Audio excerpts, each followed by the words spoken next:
তো বিটিসিতে যেটা আঞ্চলিক দল, এই আঞ্চলিক দল আসলে একটা ছোট দল। এরা যতই সাকসেস বলে ভাবুক, কিন্তু এই রাষ্ট্রীয় দলের সাথে সহযোগ নিয়ে মানে তারা চলন লাগে। গতিকে এই যে রাষ্ট্রীয় দল, একবার প্রথমতে ফার্স্ট টাইম বিপিএফ কংগ্রেস রাষ্ট্রীয় দলের সাথে জড়িত থেকে কাজ করছে। তো তখন ভালো মোটামুটি কিছু কাজ করতে করার সম্ভব হয়েছিল আর কি। কিন্তু এইবার ইপিপিএল আর বিসিবির আন্ডারে ইপিপিএল সরকার চলতেছে আর কি। তো এরা আজকের দিনে কোনো ধরনের কাজ করতে পারে না। তো আলটিমেটলি আঞ্চলিক দল বলে কইলে মানে ওই দলটার কোনো ভ্যালু নাই। আঞ্চলিক দলের আসলে আজকের দিনে আমি যা দেখি, আমার ব্যক্তিগত কথা আর কি, যে আঞ্চলিক দলে কোনো ধরনের ভ্যালু নাই। আলটিমেটলি সেই রাষ্ট্রীয় দলের কাছেই মানে নত হয়ে থাকুন লাগে, আগর তাদের মানে গাইডলাইনেই বা তাদের নির্দেশ মতেই চলন লাগে। তো এই পূর্ব পাকিস্তান থেকে ব্রিটিশ সরকারে এই জায়গায় খেতিবাতি করার জন্য, শস্য উৎপাদনের জন্য ওই বাংলাদেশ, এখন আজকের বাংলাদেশ, আগের পূর্ব পাকিস্তান, তো ওই জায়গা থেকে লোক হয় না, তখন এই খেতি খোলা করার জন্য তাকে ডেকে আনছিল। তার সাথে নেপালে আনছিল কি আনছিল, গাখীর উৎপাদনের জন্য।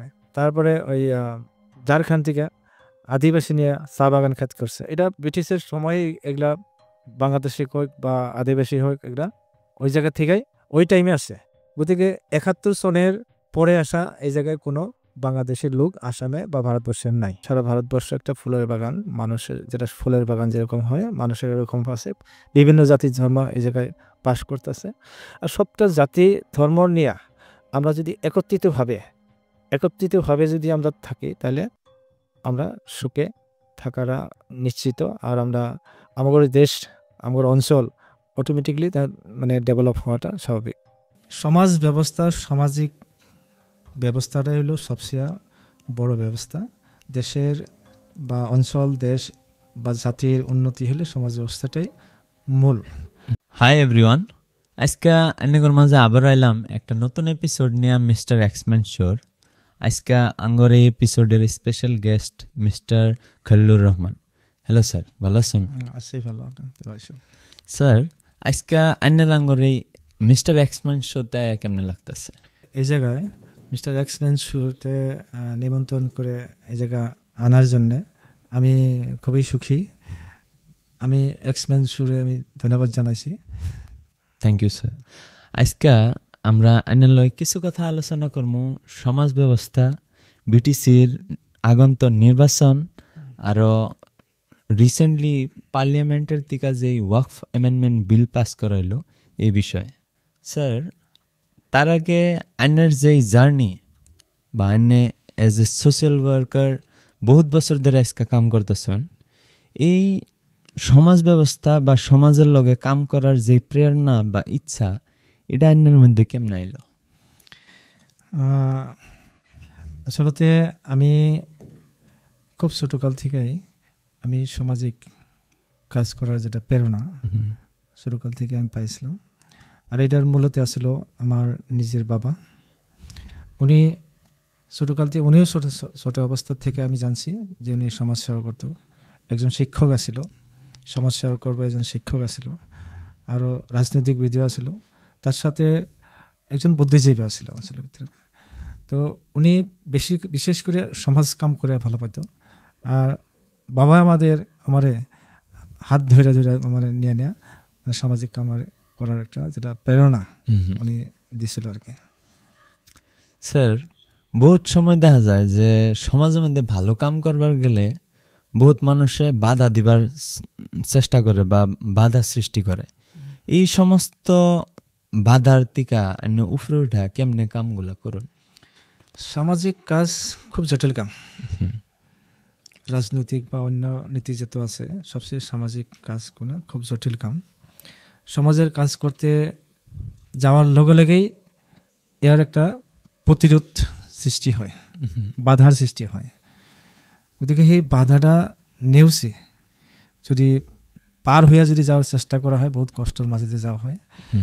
তো সামাজিক কাজে একটা সন্তুষ্ট আছে, নিজের একটা সন্তুষ্ট আছে যে সামাজিক কাজগুলো এরকম ভালো বস্তু যে আত্মায় শান্তি পায়, নিজের আত্মায় শান্তি পায়, মনে শান্তি পায়। দেশবাসীরে বা সমাজ উন্নয়নের ক্ষেত্রে যদি লাইগা থাকা যায় বা সমাজের উন্নয়নের চিন্তা যদি করা যায় তখন নিজেই সুখী হন যায় আর কি। তো আমি ভাবি এই সমাজ ব্যবস্থাটা যেটা আছে, এই সমাজ ব্যবস্থাটা হইল সবচেয়ে ঊর্ধ্ব মানে সেবা একটা আর কি। এখানে কোনো রাজনৈতিক বিদ যারা আছে তারা কিন্তু সমাজের কোনো বিশেষ কোনো কাজের মানে উৎসাহ দেখা যায় না আর কি। তো ওই জায়গায় রাজনীতিকে কূটনীতি থাকে, মিশা কথা থাকে, হাসা মিশা সব কথা থাকে, কিন্তু সমাজ ব্যবস্থা সামাজিক কাজে কোনো সত্য কথা সবসময় সত্যরে এস্টাবলিশ করা যায় আর কি। নিশ্চয় স্যার। স্যার আইনের এই এত লম্বা জার্নিতে আইনে বহুত ধরনের সাকসেসফুল কামও পাইছেন আর বহুত আনসাকসেসফুল কামও পাইছেন। সবচেয়ে বড় সাকসেসফুল আইনে কাম কি করছেন? আমি আসলে আমার জীবনে আমি বহুত সামাজিকভাবে বিভিন্ন অনুষ্ঠান প্রতিষ্ঠানের সাথে জড়িত থেকে আমি রাজ্যের সেবা করার জন্য আমি সবসময় রেডি আছি আর কি, করে আছি। যে আমি সাধারণত প্রথমে আর কি আমার জীবনের প্রথম 1994 সালে বরপেটা রোডের উত্তর পারে বিটিসি এলাকায় তো 94 একটা রাইট হয়েছিল আর কি। সেই রাইটের সময় বহুত লোক, হাজার নয় লাখ লাখ লোক মানে ক্ষতিগ্রস্ত হয়েছিল, ঘর জ্বলাই দিছিল, তার সাথে বহুত লোক মৃত্যু বরণ করছিল। সবচেয়ে বড় কথা হলো কি বাঁশবাড়ি বাগান একটা স্কুলের ভিতরে আশ্রয় নিয়েছিল, ওই আশ্রয়স্থলিতেই চতুর্দিক দিয়া আগুন লাগাই দিয়া ওই ঘরের ভিতরে সব কটা লোক ওই জায়গায় মেরে ফেলছে আর কি। তার সাথে শিলাপাটনিতে, শালবাড়ির শিলাপাটনিতে একটা মসজিদের ভিতরে লোক যায় পলে আসছিল, ওই জায়গায় মসজিদের ভিতরে সবটি লোক মারা গেছে। তার সাথেও বাইরে গিয়ে সব মানে বহুত মারা গেছে। আর বহুত প্রায় 3330টা ঘর ওই টাইমে জ্বলাই দিয়েছিল। তো ওই মানুষগুলা সব একটা টাইম সব মানে বিটিসির বাইরে আইসা ক্যাম্প করে থাকা হলো, 4-5টা ক্যাম্পে মানে রাখা হলো। আর ওই ক্যাম্পে আমি ওই ক্যাম্প পরিচালনা করার জন্য আমরা একটা সংস্থা করছিলাম, বরপেটা জেলা পুনর্সংস্থাপন সংস্থা। তো ওই সংস্থার জড়িতে আমরা ওই লোক যারা ছিল, ভিকটিম যারা ছিল, এই ভিকটিম বা নির্যাতিত পরিবার যারা ছিল, ওদেরকে আমরা বিভিন্ন সময় মানে খাদ্যর থেকে, থাকা মালের থেকে বিভিন্ন ক্ষেত্রে আমরা সহায় করে আসছিলাম। আর পুনর্সংস্থাপনের জন্য আমরা সরকারের সাথে জুস করে মানে ফাইট করে আমরা তা করে পুনর্সংস্থাপনের ব্যবস্থা আমরা করছিলাম। ওইটা আমার একটা অ্যাকচুয়ালি ওই টাইমে প্রথম অবস্থা যেটা আমি বিশেষ একটা সফল আমি পাইছিলাম। খুব ভালো স্যার। এত একটা ডিফিকাল্ট মোমেন্টে আপনি খুব সিজিল কইরা কামগুলা করছেন। স্যার বহুত মানুষে কয় যে সমাজে যেই সমস্ত সোশ্যাল ওয়ার্কার আছে এগর কোনো দরকার নাই বা এগরে ছাড়াও সারা দেশ চলবো, এমন ধরনের কিছু কথা ওঠে, এগুলা কি সত্যি নাকি স্যার? অ্যাকচুয়ালি সম্পূর্ণ মিথ্যা কথা। সমাজ ব্যবস্থা, সামাজিক ব্যবস্থাটাই হলো সবচেয়ে বড় ব্যবস্থা।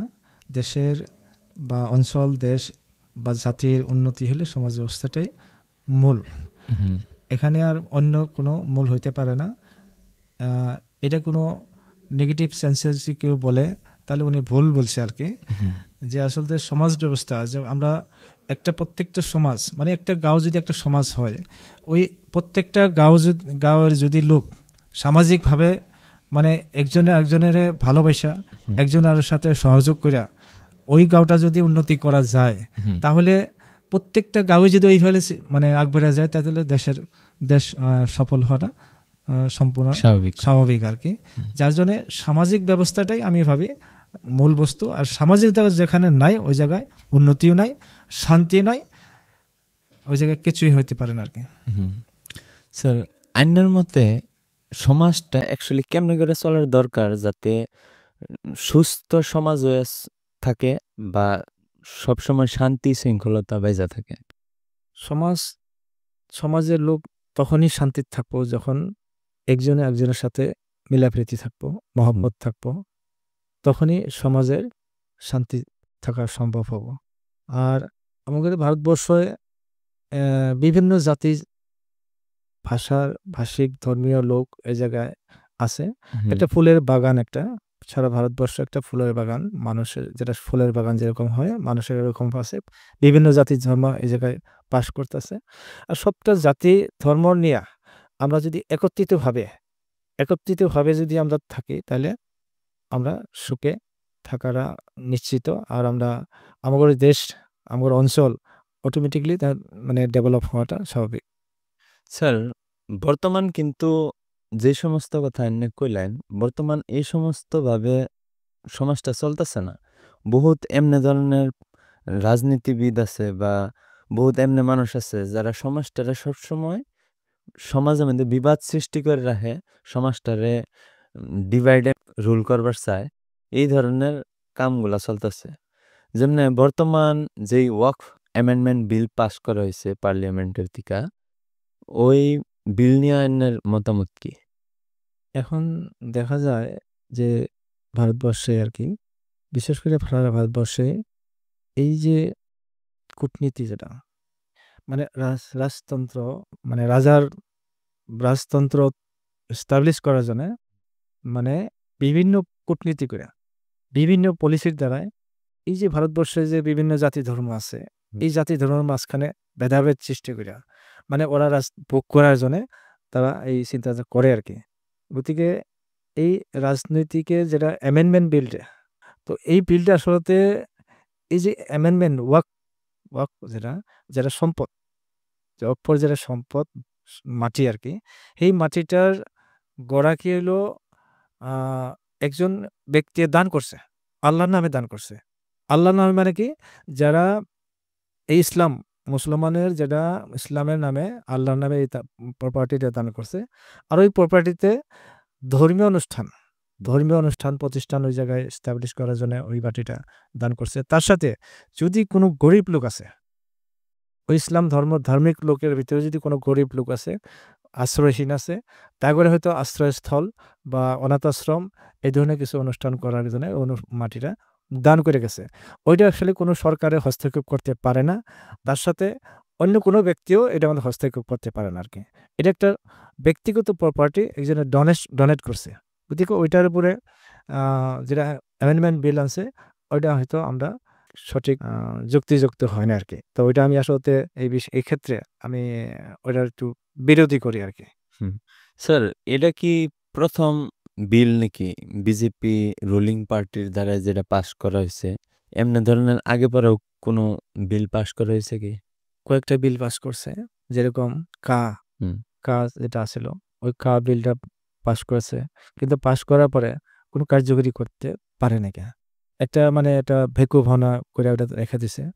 তার উপরেও বিদেশি বহিষ্করণ যেটা একটা আইন আনছিল। তো এই বিদেশি হইলো, কোনো বিদেশি নেই আসলে আমাদের ভারতবর্ষ থেকে কোনো ধরনের বিদেশি আজ পর্যন্ত বাংলাদেশের মানে পাঠাইতে পারলো না। গতিকে এই যে না বিল পাস করে, এটা অ্যাকচুয়ালি বিলটা আসলে যুক্তিসঙ্গত না, অযুক্তিসঙ্গতভাবে করার জন্যই, যার জন্য এটারে কোনো সফল তারা পায় না। যেরকম বিদেশি আন্দোলনের যেটা মানে অ্যামেন্ডমেন্ট করলো, বিল বানাইলো, ওই বিলের জড়িয়েতে কিন্তু একজন লোকও তাদের ওই জায়গায় পাঠাতে পারে না। আর কার পরে যে বাংলাদেশ থেকে বহুত লোক আনার কথা ছিল, ওটাও তো কোনো কিছু করতে পারে না, কারণ যুক্তিবিহীন কথা, যুক্তির বাহিরে মানে নিয়মের বাহিরে যদি আইন প্রণয়ন করে, তাহলে ওটা তো আর কার্যকরী করা কোনোদিন সম্ভব হইতে পারে না আর কি। আর স্যার, এই আসামের যে সমস্ত বাংলাভাষী মুসলমান মানুষ আছে, এই সমস্ত মানুষে বহুতে ভাবে যে এরা বাংলাদেশি বা এরা বাংলাদেশের থেকে ইলিগেল ভাবে আসামে আইছে। এটা কি সত্যি নাকি? এটা সম্পূর্ণ অসত্য কথা, মিছা কথা। কারণ বাংলাদেশ ৭১ সনে বাংলাদেশ হয়েছে, আর ভারত স্বাধীন হয়েছে ৪৭ সনে।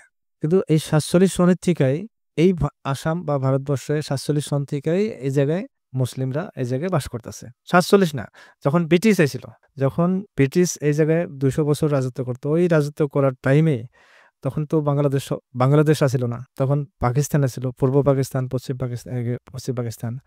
তো এই পূর্ব পাকিস্তান থেকে ব্রিটিশ ব্রিটিশ সরকারে এই জায়গায় খেতিবাতি করার জন্য, শস্য উৎপাদনের জন্য ওই বাংলাদেশ, মানে এখন আজকের বাংলাদেশ, আগের পূর্ব পাকিস্তান, তো ওই জায়গা থেকে লোক হয় না, তখন এই খেতি খোলা করার জন্য তাকে ডেকে আনছিল।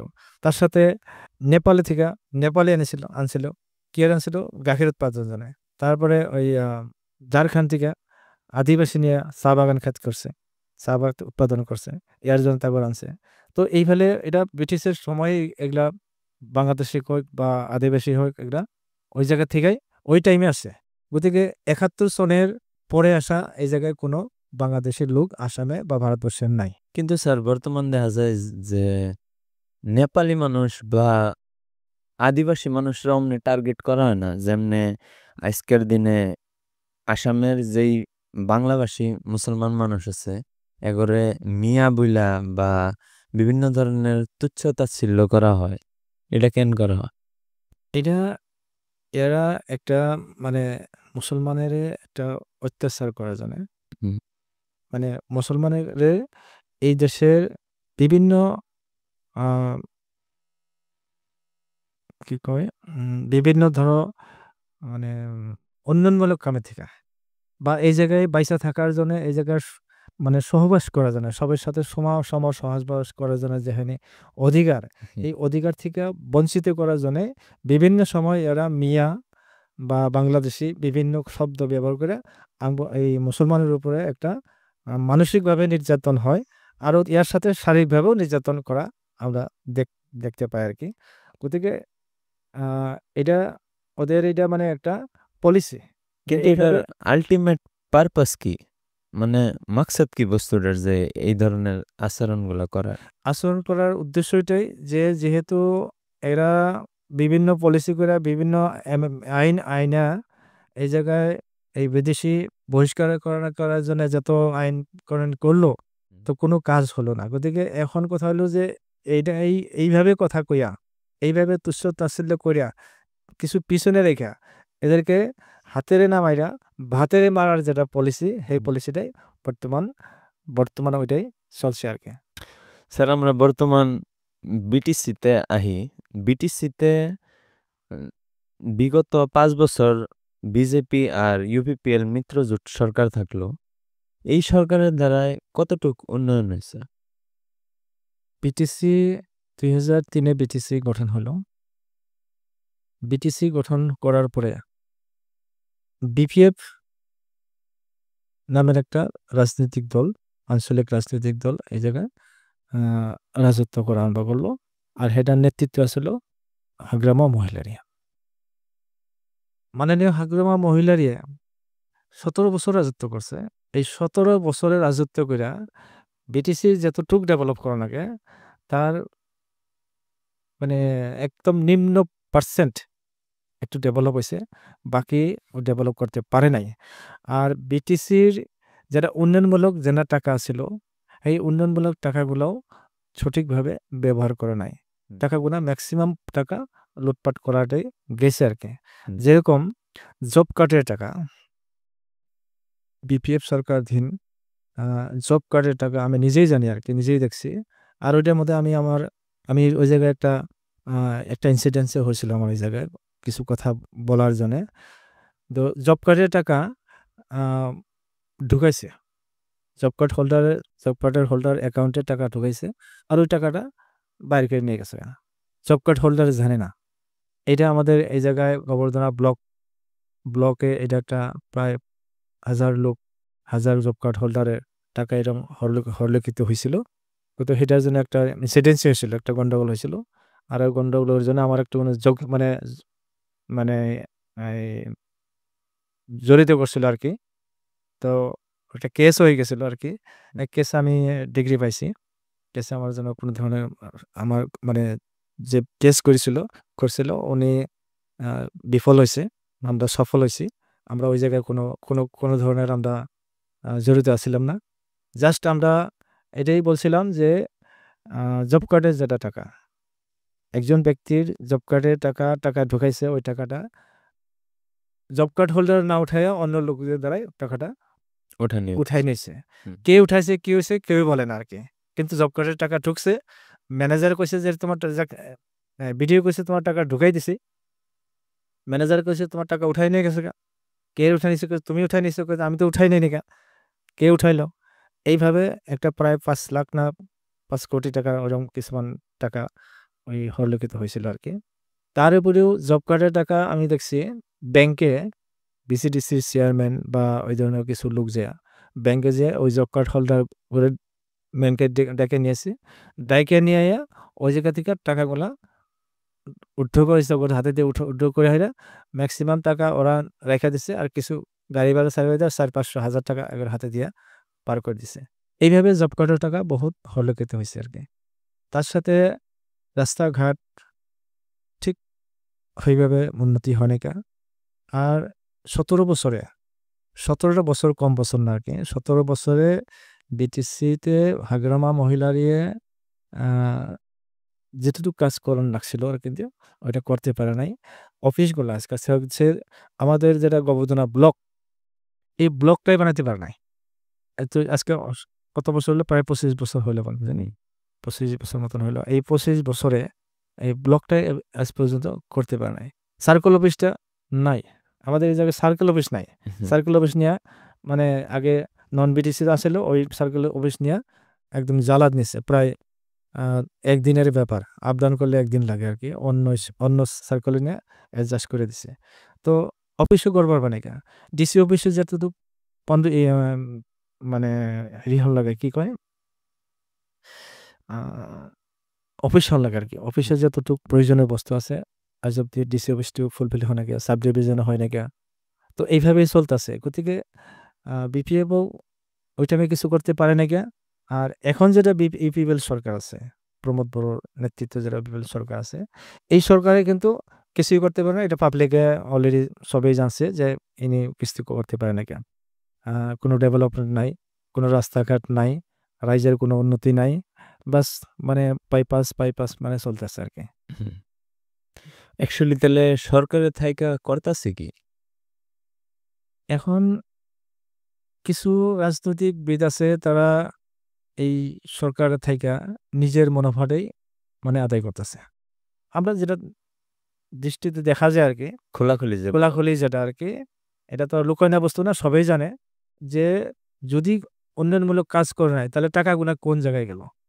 টাকা তো কোনো জায়গায় যাইতে হবো, খরচ তো করছে, খরচ তো দেখাইছে, এই খরচগুলা কোন জায়গায় দেখাইছে ওনারা জানে আর কি।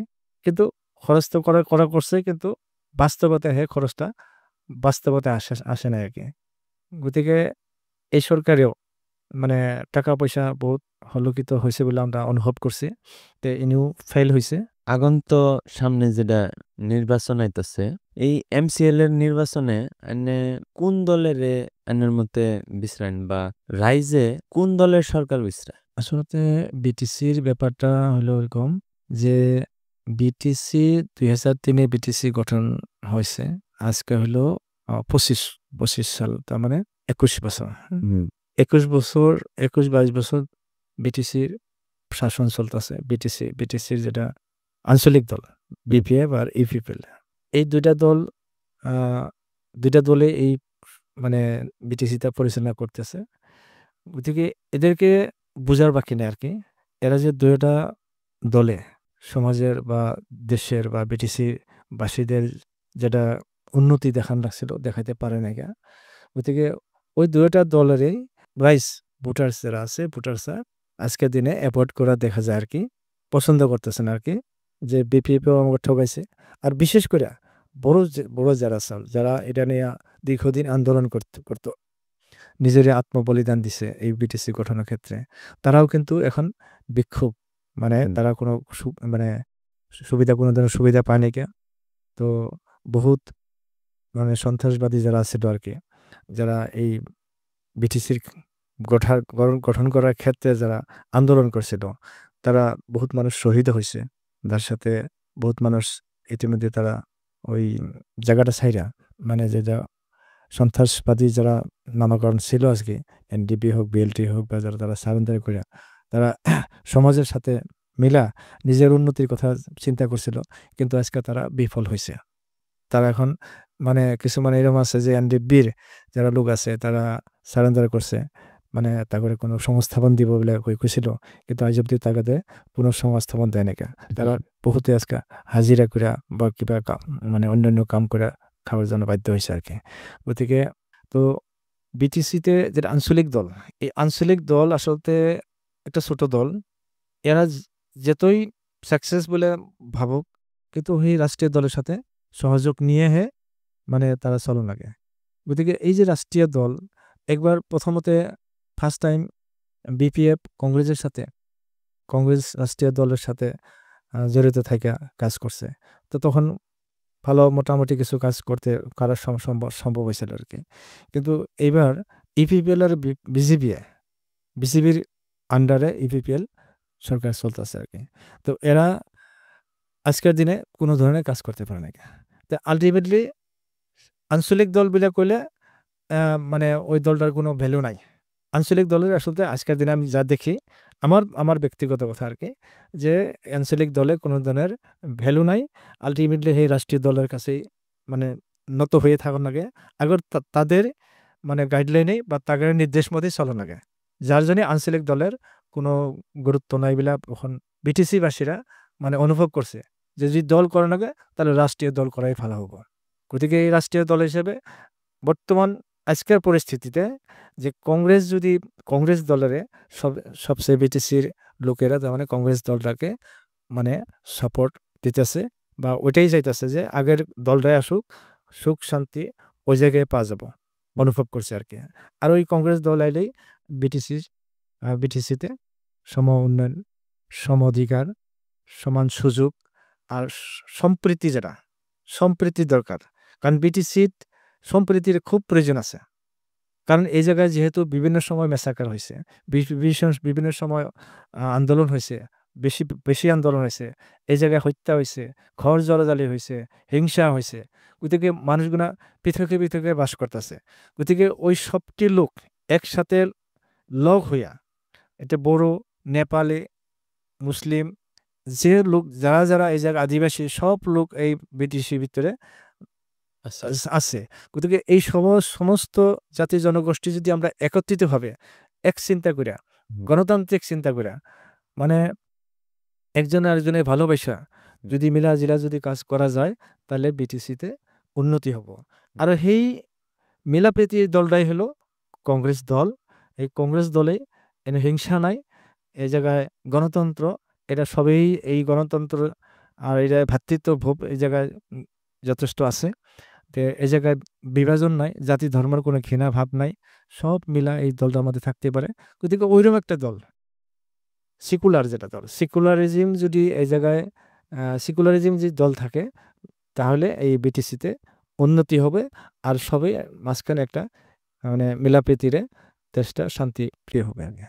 নিশ্চয় স্যার, সেকুলারিজমের এই দরকার, মানুষের সবাই যাতে সবার লগে মিলাজিলা চলে হারে, ওটাই সবই বিশ্রায়। কিন্তু স্যার বর্তমান একটা উড়া বাতরি চলতেছে, আর আঙ্গর সোর্সেসের দিকেও শুনবার পারছি আমরা যে আগামী যেটা এমসিএল ইলেকশনে আইতাছে, ওই ইলেকশনে এনে একজন প্রার্থী হবেন কংগ্রেসের দিকে। আমি আসলে দীর্ঘদিন ধরে মানে এক প্রকার জন্মগতভাবেই কংগ্রেস দলটার আমি সাপোর্ট করি আর ভালো পাই। কারণ কংগ্রেস দলটার ভিতরে সেকুলারিজমটা আছে, অন্য দলে নাই। আজকে বিজেপির সেকুলারিজম নাই, কোনো দলেই আমি সেকুলারিজম দেখতে পারতেছি না। আজকে বিপিএফ ওটাও একটা সাইডের দল, ইপিপিএলেরও একটা সাইড নিয়ে কথা আলোচনা করে, বিজেপিও ওরাও একটা সাইড নিয়ে মানে ভাইবে কাম করতো দলটারে। কিন্তু কংগ্রেস দলটা হলো একটা সেকুলারিজম দল, আর এই জায়গায় জাতি ধর্ম বর্ণ নির্বিশেষে সবই এই দলটার ভিতরে থাকতে পারে, একটা ফুলের বাগিচা একটাও। গতিকে এই দলটার জড়িয়ে যদি ভারতবর্ষ বা বিটিসিতে হোক বা ভারতবর্ষে হোক, এই দলটাই কিন্তু একটা শক্তিশালী দল। আর এই দলটার একটা মানদণ্ড আছে কি, যে ভারত স্বাধীনতার দল। এই দলটা ছিল একটা সংগঠন, যখন ব্রিটিশ কেদার জন্য যেটা আন্দোলন হয়েছিল, এই কংগ্রেস নামের সংগঠন দিয়েই এই ভারতরা স্বাধীন করছে। ওদিকে এই স্বাধীন করতে প্রায় ৯৫,০০০ ভারতীয় লোক আত্মবলিদান দিয়ে এই ভারতটা স্বাধীন করছে। তো সেই দলটা কতটুক ভালো হন লাগে, কতটুক আদরের দল, সেটা যারা করছে, যারা বুঝে, তারা এটারে মানে অনুভব করতে পারে আর কি। ওদিকে আমি ভাবি যে ওই দলটা ভারতবর্ষে বা ব্রিটিশই হোক বা সারা ভারতবর্ষে একটা মানে উপযুক্ত দল, যার মাঝখানে হিংসা ঘৃণা বিভেদ নাই। গতিকে ওই দলটাই যদি এই জায়গায় চলে, তাহলে ওই দলটা চলবো। তার জন্যে আমি এই কংগ্রেস দলটাকে আমি ভালো পাই, যেহেতু ভারত স্বাধীনতার দল। তার জন্যে আমি এই কংগ্রেস দলের থেকে বিটিসিতে আগন্তক যে বিটিসি নির্বাচন হবে, পরিষদীয় নির্বাচন হবে, ওই নির্বাচনে আমি প্রতিদ্বন্দ্বিতা করার জন্য আমি একটু প্রস্তুতি নিছি। তো এই ব্যাপারে আমি বিটিসিবাসীদেরকে একটা আহ্বান জানাবো, যাতে যদি আমি প্রতিদ্বন্দ্বিতা, যদি আমার কংগ্রেস দলের থেকে নির্বাচিত করে, মানে টিকিট দেয়, মানে খেলার জন্য যদি নির্বাচন খেলার জন্য যদি দায়িত্ব দেয় বা সিলেকশন দেয়, তাহলে আমি এই বিটিসির বা আমার সমষ্টিতে যে লোক থাকবো, তাদেরকে আমি সম অধিকার, সম সুযোগ আর সম্মান ইত্যাদি করে আমি দেওয়ার জন্য আমি দায়বদ্ধ থাকবো আর কি। স্যার লাস্টলি একটা কথা কবার চাই যে আঙ্গর এই মিস্টার এক্সম্যান শোর মাধ্যম দিয়া মানে সারা ভারতবর্ষের সোশ্যাল ওয়ার্কার করে, এজ এ সোশ্যাল ওয়ার্কার কি মেসেজ দিবার স্যার? আমি একটা সারা ভারতবর্ষে, সারা বিশ্বে আমি মেসেজ দিতে চাই, হত্যা, হিংসা, ঘৃণা, যারা অত্যাচার, নির্যাতন, এটা যাতে না হয়। তার জন্যে আমি এটাই কইতে চাই যে সামাজিকভাবে সবই, এক দেশের বিভিন্ন জাতি ধর্মের লোক যারা আছি, আমরা সবাই মিলাজুলা যদি আমরা একবারে যাইতে পারি, তাহলে আমরা আমার দেশ, আমার অঞ্চল, আমার ভাষা, জাতি, ধর্ম সব কিছু সঠিক দিকেই যাব আর উন্নতি হবে। আমি সারা বিশ্ব বা সারা ভারতবর্ষের আমি অনুরোধ জানাবো, যাতে আমরা কোনো ধরনের যাতে হিংসা ঘৃণাটা ত্যাগ করে আমরা সবই মিলা প্রীতিতে থাইকা দেশটা বা নিজের সমাজ বা নিজের পরিয়াল, নিজের সমাজ, নিজের দেশ, নিজের অঞ্চল যাতে উন্নতি করতে পারি, তার জন্য আমি সারা ভারতবর্ষ বা বিটিসিবাসী বা আসামবাসী সবাইকে আমি আহ্বান জানাইছি যে আমরা সবাই একসাথে মানে লক হইয়া আমরা একবারে যেতে হবে। আর মানুষের জন্য আমরা একটা সোসাইটি করছি, ম্যান ফর ম্যান। তো এই ম্যান ফর ম্যান নামটা দিছি, এটা আমাদের যেটা মানুষের জন্য ভুবন হাজরিকা মানে একটা গান বানাইছিল আর কি। তো এই মানুষের জন্য, মানুষ অন্য পশুর জন্য না।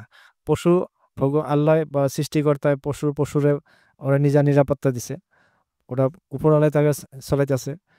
খালি মানুষ বাদে সব জন্তু বা জীবের উপরওয়ালায় কি করছে, ওদের নিজেরে চলতে দিছে আর কি। কিন্তু মানুষের ছাড়া চলতে পারে না, মানুষের লাগবে। মানুষের জন্য, গতিকে মানুষের লাগবে, যাকে মানুষের সেবা করে জানাবো, একজনে আরেকজনের সহায় করে রাখবো, একজনে বিপদে আপদে সহায় করে রাখবো, সুযোগ দেন লাগবো, সুবিধা দেন লাগবো, সহায় করে রাখবো, তারপরে সব মানুষ সমান মানুষ হয়ে যাবো। Thank you sir, thank you everyone এই ভিডিওতে লাস্ট তৈরি থাকার জন্য। আশা করি সবাই লাইক করবেন, সাবস্ক্রাইব করবেন, আরও বেশি বেশি শেয়ার করবেন। Thank you.